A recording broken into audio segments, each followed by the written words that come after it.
Olá e boas-vindas a mais um mergulho profundo nas páginas da história. Olá! O tema central da nossa análise de hoje é francamente monumental. A gente vai explorar a anatomia da Revolução Russa de outubro de 1917. É um tema gigantesco, né? E cheio de camadas. Muitas camadas. E a fonte base para essa nossa exploração de hoje são excertos tirados da obra O Livro Negro do Comunismo. Um trabalho organizado pelo Stefan Courtois e outros pesquisadores. Exato. E a nossa missão com esse material é desconstruir um momento histórico colossal. A gente quer entender como um partido que, na verdade, era profundamente dividido e caótico, Muito caótico. conseguiu orquestrar uma tomada de poder em uma das maiores nações do mundo. Vamos examinar as táticas de bastidores, os conflitos internos e as contradições imediatas que rolaram logo depois da queda do governo provisório russo. Mas antes de abrirmos esse material de fato, a gente precisa fazer aquele aviso de imparcialidade. Sim, é fundamental. Um aviso muito claro para quem nos acompanha. Como o material de origem contém um conteúdo politicamente muito carregado... E que até hoje gera debates bem apaixonados. Exatamente. É vital esclarecer que quem conduz essa análise aqui não toma partido algum, nem de esquerda nem de direita. Nosso objetivo é estritamente relatar de forma imparcial o conteúdo que está nos excertos. Nós não estamos endossando, validando ou criticando os pontos de vista da fonte. O que a gente vai fazer é simplesmente transmitir as ideias e os eventos históricos exatamente da forma como estão descritos no texto original. Nosso compromisso é só com a clareza da exposição. Certo, vamos desvendar isso. Porque a imagem popular que o século XX nos deixou sobre o Partido Bolchevique... É aquela ideia de uma máquina implacável, né? Isso, monolítica, todo mundo perfeitamente unido, marchando junto para a Revolução. Mas olha, ler esse material me deu uma perspectiva completamente diferente. Totalmente o oposto. A fonte mostra que essa fachada esconde uma realidade bem feia, divisões severas, improvisações feitas em pedaços de papel amassados, o que realmente estava acontecendo internamente lá em 1917. O que é fascinante aqui é que definir esse ponto de partida muda tudo na nossa compreensão histórica. O foco não é só relatar uma linha do tempo, sabe? Mas entender a engrenagem oculta do poder. E o que a gente tem em 1917 é um partido à beira da ruptura. Rachado no meio. Rachado. De um lado, você tinha uma base plebeia extremamente impaciente, radicalizada mesmo. O texto cita os marinheiros da base naval de Kronstadt, as unidades da guarnição militar lá da capital, Petrogrado, e as guardas vermelhas. Que eram aquelas milícias operárias, né? Exato, formadas nos bairros industriais de Vyborg. E essa base queria pegar em armas imediatamente. Eles não queriam esperar. E do outro lado? Do outro lado, a liderança do partido estava apavorada. Eram dirigentes muito mais cautelosos. Eles morriam de medo de que uma insurreição prematura causasse um massacre. Que levasse ao colapso do movimento inteiro. E essa cautela da liderança não era só paranoia, certo? Porque a fonte menciona um evento bem específico em julho, onde essa tensão simplesmente explodiu. Sim, quase destruiu o partido de forma literal. Em julho de 1917, essa base radicalizada perdeu a paciência. Eles quase forçaram a mão do partido numa ação de rua totalmente contra a vontade da liderança. E o resultado? Foi um desastre. Manifestações sangrentas entre os dias 3 e 5 de julho. O governo provisório caiu matando, reprimiu com muita força. O Partido Bolchevique foi declarado ilegal, não foi? Ilegalizado. Vários dirigentes foram para a cadeia e o próprio Lenin teve que fugir disfarçado. Ele foi se exilar lá na Finlândia. Quer dizer, a tão falada disciplina partidária era um mito absoluto. Um mito, o partido estava esfacelado. É uma imagem muito distante daquela organização fria e calculista que a gente imagina. O Lenin está escondido na Finlândia, o partido na ilegalidade. Como é que eles conseguem dar a volta por cima em tão pouco tempo? Pois é. O texto fala de uma recuperação em agosto, mas soa quase como um acidente de percurso. E foi quase isso. A velocidade da recuperação é impressionante. O partido não se reergueu por causa de uma grande manobra genial de união. Eles foram empurrados por um vácuo de poder. Como assim? A fonte aponta a impotência absoluta do governo provisório. As instituições estavam falidas e teve um fator crucial: Qual? o fracasso retumbante de uma tentativa de golpe militar da direita, o famoso putsch do general Kornilov. Espera, só para garantir que todo mundo acompanhe a gente. O que exatamente foi esse putsch do Kornilov? Porque soa como uma tempestade perfeita caindo no colo deles. Um putsch é essencialmente uma tentativa rápida e violenta de golpe de Estado. Kornilov era um general conservador. Ele tentou marchar sobre a capital com o exército dele. Para esmagar a revolução. Exato, restaurar a ordem na força. Só que a tentativa falhou miseravelmente. E o efeito colateral disso foi bizarro. O governo provisório entrou em pânico. Entrou. Eles precisaram armar os trabalhadores e reabilitar os bolcheviques às pressas para ajudar a defender a cidade contra o exército do Kornilov. Nossa! Então, de repente, os radicais que estavam sendo caçados no mês anterior Voltaram a ser a força armada legítima andando nas ruas. É impressionante como a história se move por essas ironias. E é bem nesse cenário que o Lenin, lá operando das sombras do exílio, percebe a janela de oportunidade. O texto descreve uma cena quase frenética. Ele não parava de mandar cartas. Exato. Uma enxurrada de correspondências bombardeando o Comitê Central em Petrogrado, exigindo que eles tomassem o poder à força imediatamente. Tem uma citação direta dele na fonte. Você poderia trazer essa fala para a gente entender o nível de pressão? Claro, o texto reproduz as palavras do Lenin assim: propondo uma paz imediata e dando terra aos camponeses, os bolcheviques estabelecerão um poder que ninguém derrubará. A história não nos perdoará se não tomarmos já o poder. Ele não está sugerindo. Não. Ele está ordenando uma insurreição militar enquanto os adversários estão atordoados. Mas, lendo a fonte, fica muito claro que a liderança em Petrogrado não estava totalmente a bordo dessa ideia. Tinha uma resistência enorme lá dentro. Um conflito estratégico brutal. Porque figuras tão importantes dentro do próprio partido queriam frear o Lenin. O que eles propunham no lugar desse golpe armado? Olha, tinha um grupo bem forte liderado por figuras como Zinoviev e o Kamenev. Eles defendiam o que eles chamavam de legalismo revolucionário. Eles ainda estavam meio traumatizados pelo banho de sangue de julho, né? Totalmente traumatizados. Eles achavam que um golpe isolado agora seria um suicídio político completo. E qual era a estratégia deles? Esperar. Esperar pelo segundo Congresso Pan-Russo dos Sovietes, que ia acontecer no final de outubro. Eles calculavam que, se jogassem pelas regras desse congresso, podiam formar um governo de coalizão. Uma coalizão plural governando junto com outros partidos socialistas? De forma democrática. Exato. Então, a ideia deles era compartilhar o poder. Mas o Lenin rejeitava isso furiosamente. A análise da fonte sobre o cálculo político dele é assustadora de tão fria. Muito fria. Ele queria o golpe antes do Congresso justamente para não ter que dividir nada com ninguém. O plano era forçar uma ruptura. Essa era exatamente a aposta do Lenin. Um jogo de risco altíssimo. Ele sabia que se eles tomassem os prédios do governo na marra, pouco antes do Congresso abrir, Os outros partidos socialistas, os mais moderados, iam ficar indignados. iam denunciar o ato como um golpe legal, se recusariam a participar de um governo manchado de sangue e, em protesto, abandonariam a Assembleia. E ao saírem, entregariam o poder absoluto só para os bolcheviques. Exatamente, sem contestação. Aqui é onde a coisa fica realmente interessante. O Lenin está lá na Finlândia, a liderança em Petrogrado quer esperar as eleições do Congresso. Como é que ele consegue forçar esse partido dividido a aceitar o plano do golpe armado? Aí a fonte narra uma reunião clandestina que, olha, parece cena de um thriller político. A famosa reunião de 10 de outubro. Isso, o Lenin volta para Petrogrado disfarçado. O texto até menciona que ele estava sem barba. Ele reúne 12 dos 21 membros do Comitê Central num apartamento. E o que acontece lá? São 10 horas ininterruptas de discussões extenuantes, gritos, debates estratégicos absurdos.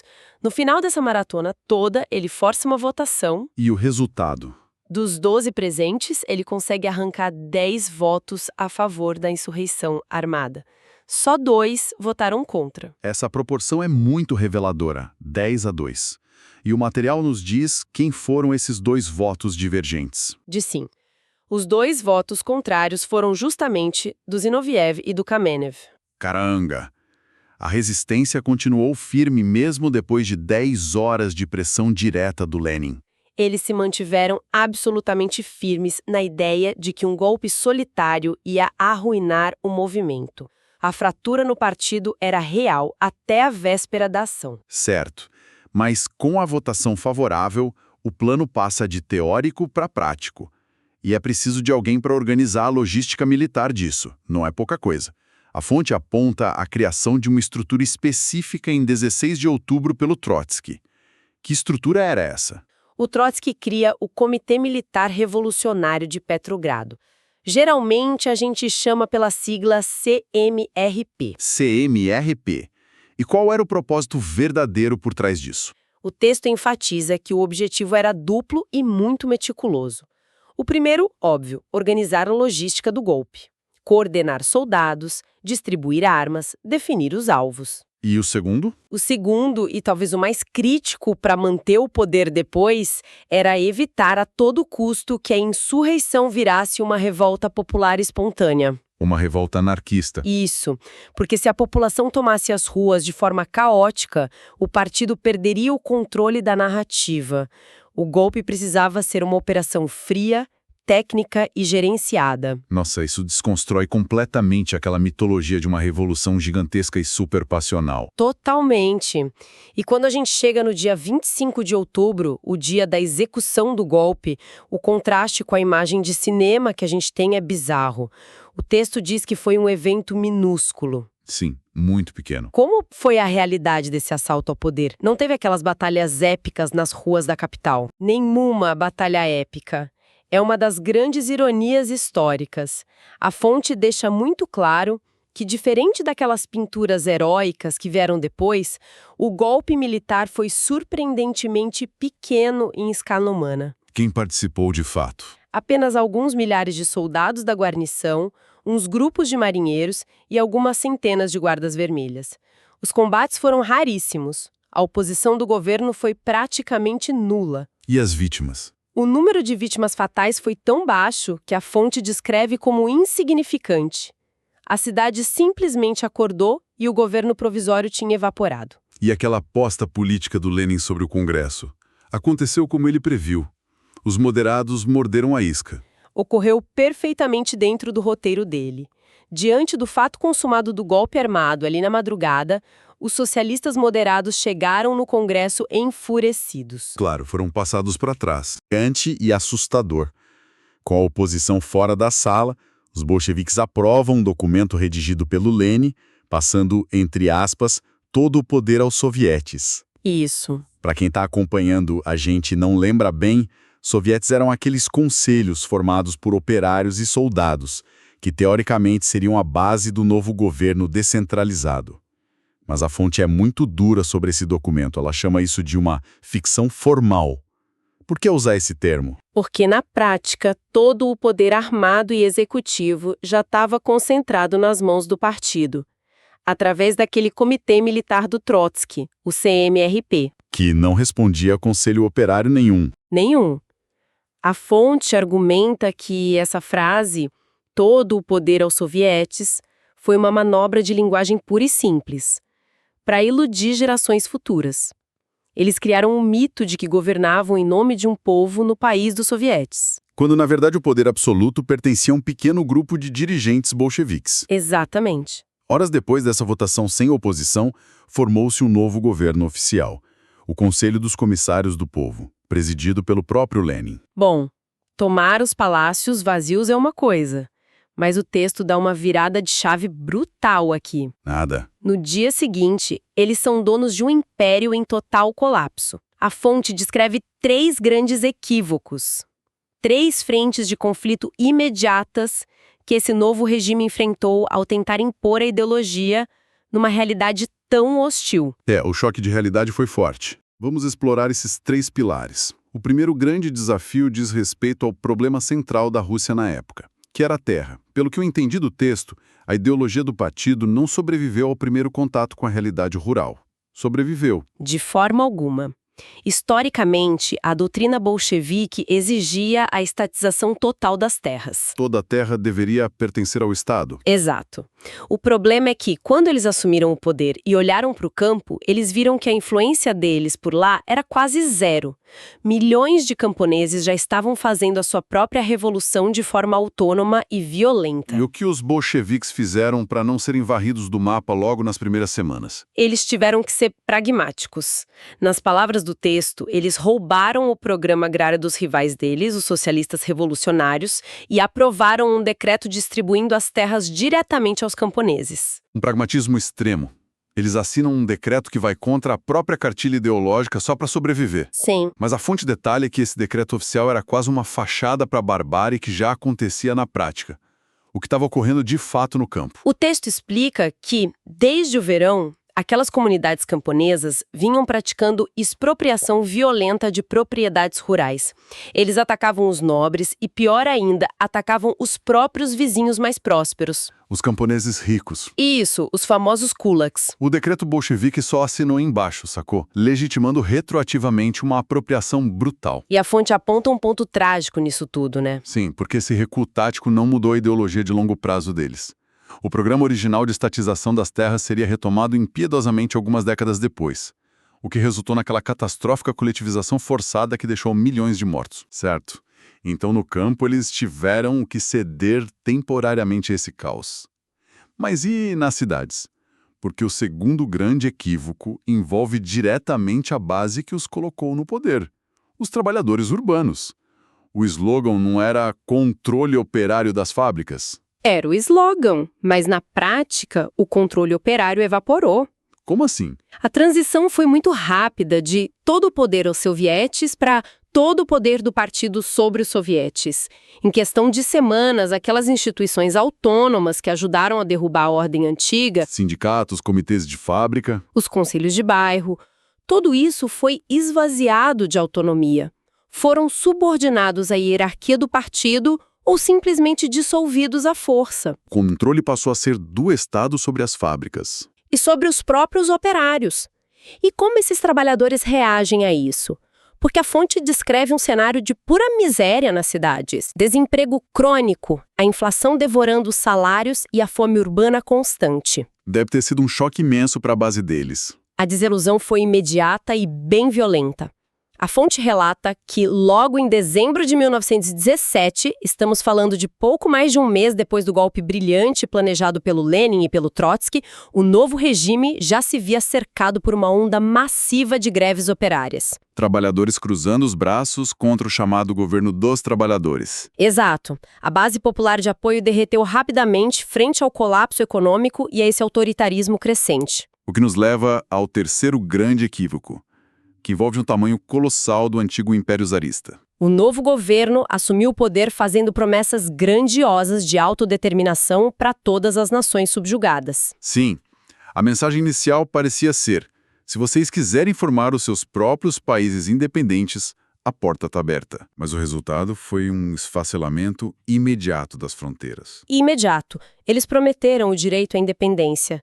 E as nações ouviram. Em meses, poloneses, finlandeses, as nações bálticas, ucranianos, georgianos. Armênios, todo mundo declarando independência. O império estava desmoronando territorialmente num ritmo vertiginoso. Mas a fonte mostra que o governo bolchevique não permitiu essa fragmentação de forma pacífica por muito tempo. Por que eles voltaram atrás na promessa de autodeterminação tão rapidamente? Se conectarmos isso ao quadro geral da sobrevivência material do regime, a resposta fica bem evidente. A ideologia colidiu de frente com a necessidade de recursos básicos. O que eles precisavam? A fonte aponta que eles precisavam desesperadamente do trigo produzido na Ucrânia. Sem isso, as grandes cidades iam literalmente morrer de fome. Eles também precisavam do petróleo e dos minerais extraídos na região do Cáucaso para a indústria funcionar minimamente. Então, sem esses territórios, a Rússia bolchevique não sobreviveria um inverno sequer. Nem um inverno.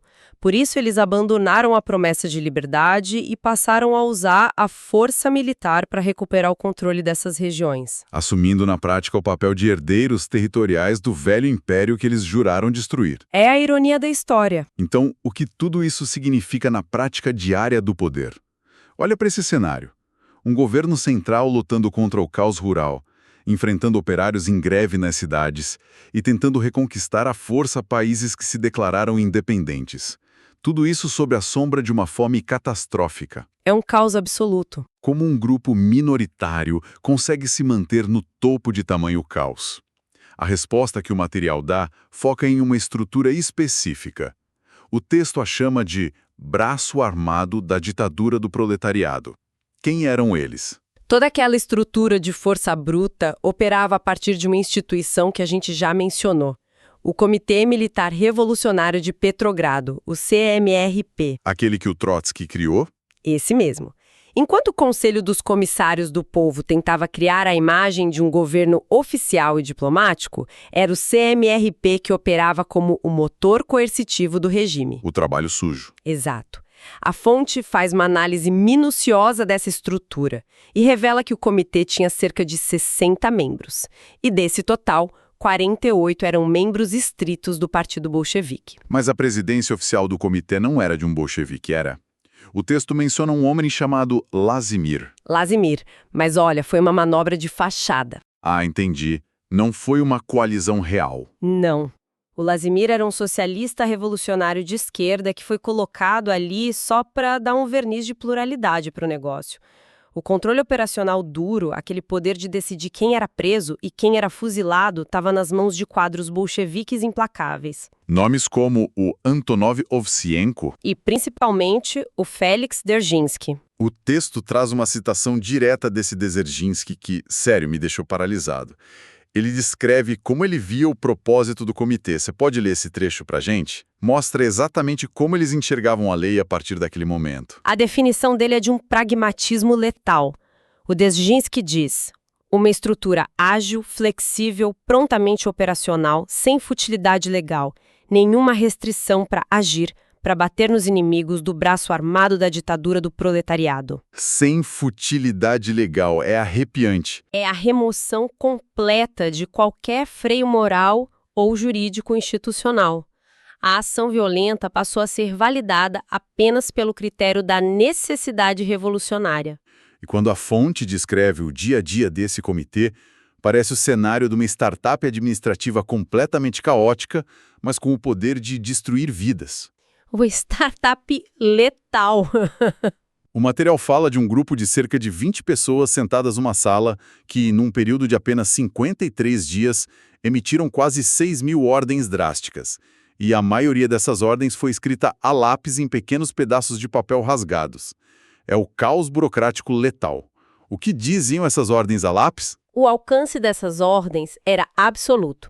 A fonte detalha que, com esses rabiscos a lápis, eles fecharam violentamente redações de jornais, qualquer jornal considerado burguês ou de opositores socialistas. Fechavam na hora. Sim, eles enviaram destacamentos armados para assumir o controle total da infraestrutura de rádio e telégrafo. Ordenaram a requisição forçada, o confisco puro e simples de apartamentos inteiros e de automóveis privados. Só com um bilhete a lápis. Através de uma rede improvisada de cerca de 1.000 comissários nomeados de última hora, eles asfixiaram qualquer capacidade da oposição se comunicar ou se organizar fisicamente. Mas e o sistema de justiça?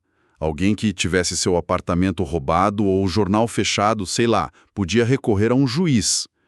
Como as leis operavam diante dessa burocracia do lápis e do fuzil? A justiça antiga foi simplesmente apagada. Apagada? A fonte narra que os tribunais tradicionais foram abolidos. E no lugar, eles criaram os chamados tribunais revolucionários. Todas as leis anteriores foram revogadas. E como esses novos juízes julgavam? Baseado no quê? Diretriz era julgar baseando-se não num código penal, mas num conceito extremamente vago e subjetivo chamado ordem e legalidade revolucionárias. Isso abre margem para qualquer coisa. Qualquer coisa. O próprio comissário responsável admitiu no texto que aqueles não eram tribunais no sentido tradicional. Eram órgãos políticos criados com um único propósito: combater inimigos. Então não tinha investigação técnica? Nenhuma busca por provas. Apenas a vontade de eliminar quem fosse considerado um entrave político naquele momento. E com o sistema de justiça que é puramente político, o passo seguinte, inevitável, é a criação de alvos em massa. O texto descreve como novos rótulos começaram a aparecer. Termos bem vagos como suspeitos ou inimigos do povo. A fonte menciona que em 28 de novembro há um salto institucional nesse sentido. O que ocorreu nesse dia específico? Em 28 de novembro, o Lenin assina um decreto que institucionaliza formalmente o rótulo de inimigo do povo. E o que isso significou na prática? Através desse papel, ele declarou todo o Partido Constitucional Democrata fora da lei, uma organização política inteira. Os membros passaram a ser caçados e sujeitos à prisão imediata. É a situação material na rua. Em paralelo a isso, a fonte mostra a escalada das táticas de sobrevivência do governo. Naquele período, as rações oficiais de comida na capital despencaram para um nível de fome absoluta. Míseros 250 gramas de pão por dia para um adulto. 250 gramas? Isso não é nada. Nada. E para conseguir extrair comida do campo e das reservas particulares, o regime legitimou o envio daqueles esquadrões armados que usavam extrema violência. O pretexto era combater os chamados especuladores.